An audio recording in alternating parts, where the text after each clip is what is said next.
ये एक रानी चींटी है। इसे बिल्कुल शून्य से एक नया चींटी साम्राज्य बनाने के लिए रेत से बने एक कृत्रिम गड्ढे में रखा गया और इसे दिए गए पूरे 1000 दिन। लेकिन इस रेत के गड्ढे के बाहर पहले से ही एक दुश्मन चींटियों की कॉलोनी मौजूद थी। वे किसी भी समय हमला कर सकते थे। इसलिए रानी चींटी ने बिना समय गंवाए अपना घोंसला बनाना शुरू किया। साथ ही वह अपनी पहली पीढ़ी के बच्चों को बड़ा करने में जुट गई। रानी जानती थी कि बाहर हर तरफ खतरा मंडरा रहा है, इसलिए सबसे पहले उसने मजदूर चींटियों को जन्म दिया। मजदूर चींटियों ने घोंसले के प्रवेश द्वार पर एक मजबूत किला बनाना शुरू कर दिया। लेकिन युद्ध शुरू होने से पहले उन्हें एक शक्तिशाली सेना की भी जरूरत थी। उनके भोजन के लिए ढेर सारा राशन वहां डाल दिया गया। मजदूर चींटियां तुरंत बीज इकट्ठा करने दौड़ पड़ी। वे उन्हें जमीन के नीचे ले गईं और अपनी चींटी बेकरी में जमा कर दिया। फिर उन्होंने उन बीजों को पीसकर उन्हें चींटी की रोटी में बदल दिया। ये लार्वा के विकास के लिए सबसे बेहतरीन भोजन था। इसी तरह 70 दिन बीत गए। अब कॉलोनी की आबादी काफी बढ़ चुकी थी, लेकिन नए पैदा हुए नर चींटे कमजोर और अनुभवहीन थे। इसकी सबसे बड़ी वजह थी चीनी की कमी। तभी उन्हें एक छोटे बर्तन में शहद दिया गया। लेकिन शुरुआत में चींटियां उसकी अहमियत समझ ही नहीं सकी। पूरा एक दिन बीत गया, किसी ने भी शहद को हाथ तक नहीं लगाया। तभी दुश्मन कॉलोनी का एक जासूस इस खजाने तक पहुंच गया। कुछ ही देर बाद काली चींटियों की पूरी सेना ने हमला कर दिया। युद्ध अब तय था। नई बनी लाल चींटियां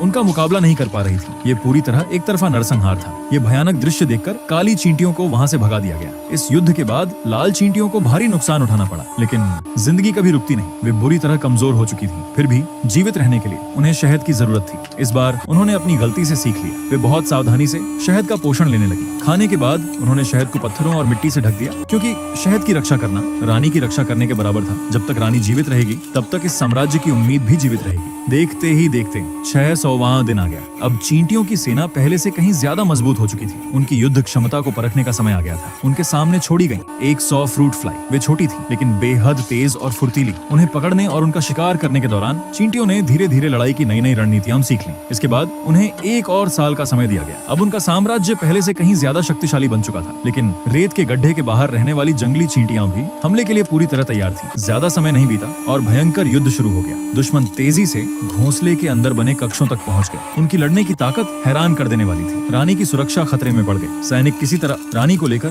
घोंसले के सबसे गहरे हिस्से तक पहुंच गए। रानी की रक्षा करने और पीछे हटने का रास्ता सुरक्षित रखने के लिए जो सैनिक पीछे रह गए, उन्होंने अपने प्राणों की आहुति दे दी। लेकिन हमलावरों का लालच यही नहीं रुका। उन्होंने घोंसले के लार्वा पर भी बेरहमी से हमला कर दिया। ऐसा लग रहा था कि 1000 दिनों की सारी मेहनत एक पल में बर्बाद हो जाएगी। तभी रानी ने आदेश दिया कि उसकी रक्षा करने के बजाय सभी सैनिक पलटकर हमला करें और अपने अस्तित्व के लिए लड़ें। फिर चींटियों ने पूरी ताकत से जवाबी हमला किया। वे मिट्टी को चीरते हुए ऊपर निकली, दुश्मनों पर टूट पड़ी और आखिरकार अपने साम्राज्य की सफलतापूर्वक रक्षा कर ली।